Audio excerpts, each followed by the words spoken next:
या व्हिडिओमध्ये आपण सूक्ष्म जंतू प्रतिबंधक क्षमतेबद्दल बोलणार आहोत. चला, इतिहासापासून सुरुवात करूया. 1925 पर्यंत आणि 1925 मध्ये सुद्धा जन्माला आलेल्या प्रत्येक बाळाचं आयुर्मान फक्त 30 वर्षाचं होतं. पण फक्त 30 वर्षात म्हणजे 1955 पर्यंत हे वाढून 50 वर्षांपर्यंत पोहोचलं. या 30 वर्षात असं काय घडलं ज्यामुळे आयुर्मान इतकं वाढलं? चला शोधूया. आधी जर एखाद्याला पोटात संसर्ग, डोळ्यात संसर्ग किंवा बोटात फोड आला असेल किंवा गुडघ्याला खरचटलं असेल, तर खूप जास्त शक्यता होती की त्या संसर्गामुळे त्या व्यक्तीचा जीव जाईल. कारण त्याची रोगप्रतिकारक शक्ती त्या संसर्गाशी लढू शकत नव्हती. पण 1945 मध्ये प्रतिजैविक मोठ्या प्रमाणात तयार होऊ लागले. त्यामुळे वैद्यकीय इतिहासाचा प्रवाहच बदलला. चला बघूया हे अद्भुत औषध प्रतिजैविक कसं काम करतं. समजा हे मानवी शरीर आहे आणि यात काहीतरी संसर्ग, समजा एक जीवाणू शरीरात शिरला आहे. आता जीवाणू काय करेल? आत शिरताच तो स्वतःची संख्या वाढवू लागेल आणि यामुळे त्या व्यक्तीला आजारी वाटू लागेल. जर त्याची रोगप्रतिकारक शक्ती या जीवाणूला नष्ट करू शकली, तर तो व्यक्ती पुन्हा बरा होईल. पण जर ती रोगप्रतिकारक शक्ती जीवाणूशी लढण्यासाठी पुरेशी मजबूत नसेल, तर त्या व्यक्तीला प्रतिजैविकाची गरज लागेल. आता जेव्हा प्रतिजैविक दिलं जाईल, तेव्हा त्यात असलेली रसायने जीवाणूच्या पेशी भित्तिकावर हल्ला करतात आणि त्यामुळे जीवाणू मरून जातो. एकदा का जीवाणूचा मृत्यू झाला, की मानवी शरीरातून संसर्ग निघून जातो आणि ती व्यक्ती पुन्हा सामान्यपणे जगू शकते. ही गोष्ट खूप चांगली वाटते ना? पण यात एक समस्या आहे आणि ती समस्या एका गोष्टीमुळे येते, ज्याला उत्परिवर्तन म्हणतात. उत्परिवर्तन म्हणजे नेमकं काय? एखाद्या जीवामध्ये होणारे बदल जे बहुतेकदा अचानकपणे होतात, त्यांना उत्परिवर्तन म्हणतात. उदाहरणार्थ, या जीवामध्ये असे काही बदल होऊ शकतात. बहुतेकदा उत्परिवर्तन फक्त अचानक होणारे बदल असतात. पण उत्परिवर्तन एक रंजक गोष्ट आहे. उत्परिवर्तन एका पिढीकडून दुसऱ्या पिढीकडे जातं. म्हणून जर हा जीव प्रजनन करेल, तर त्याची संतती तीच वैशिष्ट्ये घेऊन येईल. आणि हे असं होतं कारण उत्परिवर्तन DNA मध्ये नोंदवलं जातं आणि पुढच्या पिढ्यांमध्ये दिलं जातं. म्हणूनच तुमच्याकडे अनेक प्रकारचे उत्परिवर्तन असू शकतात. काही असे किंवा काही असे. पण कधी-कधी काही दुर्मिळ बदलांमुळे जीवाला जगण्याचा फायदा मिळतो. हे तुम्हाला आता थोडं अस्पष्ट वाटेल. ह्याच्यावर पुढे चर्चा करूया. पुन्हा त्या जुन्या गोष्टीकडे जाऊया, जिथे आजारी व्यक्तीला प्रतिजैविक दिलं जातं. प्रतिजैविकामधील रसायने जीवाणूच्या पेशी भित्तिकेवर हल्ला करतात आणि जीवाणू मरतात. पण यावेळी काहीतरी वेगळं घडतं. आता इथे एक जीवाणू उरलेला आहे, बरोबर?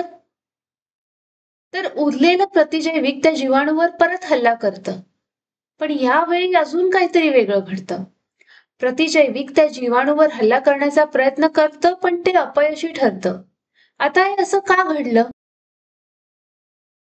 जीवाणूच्या पेशीभित्तिकांमध्ये उत्परिवर्तन झालं होतं किंवा त्यात असा बदल झाला होता, ज्यामुळे तो आता प्रतिजैविकाशी लढू शकत होता आणि तो त्यात जिंकू शकला.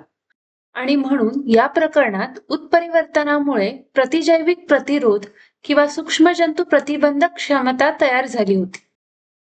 विचार करा, या जीवाणूने उत्परिवर्तनामुळे एक मजबूत संरक्षण यंत्रणा विकसित केली आहे आणि आता तो प्रतिजैविकाशी लढून जिवंत राहू शकतो.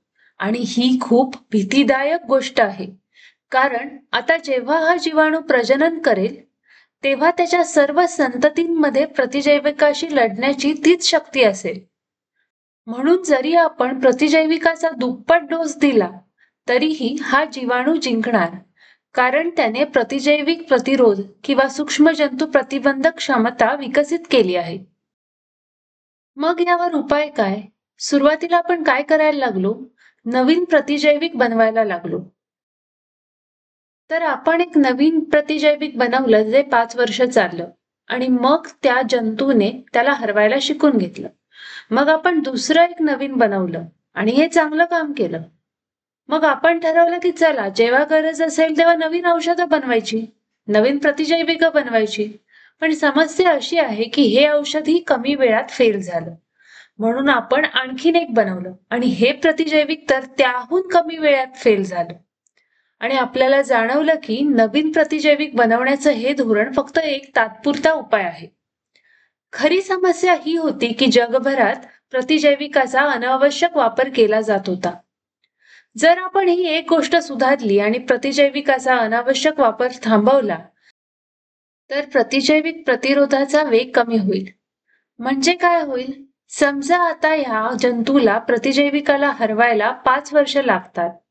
तर आपण प्रतिजैविकाचा अनावश्यक वापर थांबवला तर त्याला त्या प्रतिजैविकाला हरवायला 15 वर्ष लागू शकतात. तर तुम्ही विचार कराल की आपण कोणत्या मार्गाने प्रतिजैविकाचा अनावश्यक वापर करत आहोत? चला ते बघूया.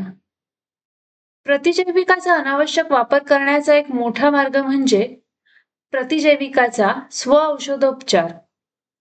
दुसरा मार्ग म्हणजे प्रतिजैविकाचा कोर्स पूर्ण न करणे. समजा तुम्ही डॉक्टरकडे गेलात आणि त्याने 5 दिवसांसाठी एक विशिष्ट प्रतिजैविक लिहून दिलं. तुम्ही 2 दिवस प्रतिजैविक घेतलं आणि तुम्हाला खूप बरं वाटू लागलं. तरीही 5 दिवसाचा कोर्स पूर्ण करणं महत्वाचं आहे. तुम्ही 2 दिवस कोर्स केलात आणि तुम्हाला बरं वाटू लागलं. म्हणून तुम्ही प्रतिजैविक घेणं थांबवण्याचा निर्णय घेतला, जे खूपच चुकीचं आहे. जर तुम्हाला पूर्ण 5 दिवसांचा कोर्स लिहून दिला असेल तर पूर्ण कोर्स घ्या.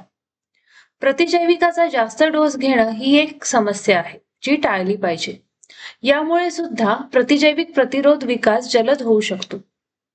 दुसरी मोठी चिंता म्हणजे पोल्ट्रीमध्ये प्रतिजैविकाचा वापर. पोल्ट्रीमध्ये कोंबड्यांना प्रतिजैविक मिसळलेलं पाणी आणि खाद्य दिलं जातं. हळूहळू त्यांच्यातील सूक्ष्म जंतू या प्रतिजैविकांना प्रतिरोधक बनतात आणि मग ते प्रतिजैविक माणसांसाठी सुद्धा काम करत नाहीत. पोल्ट्री ही जगभरातील प्रतिजैविक प्रतिरोधकासाठी एक मोठी चिंता आहे. या व्हिडिओसाठी इतकंच. मला आशा आहे की तुम्ही प्रतिजैविक प्रतिरोधाबद्दल शिकला असाल आणि प्रतिजैविक वापरताना तुम्ही याची काळजी घ्या.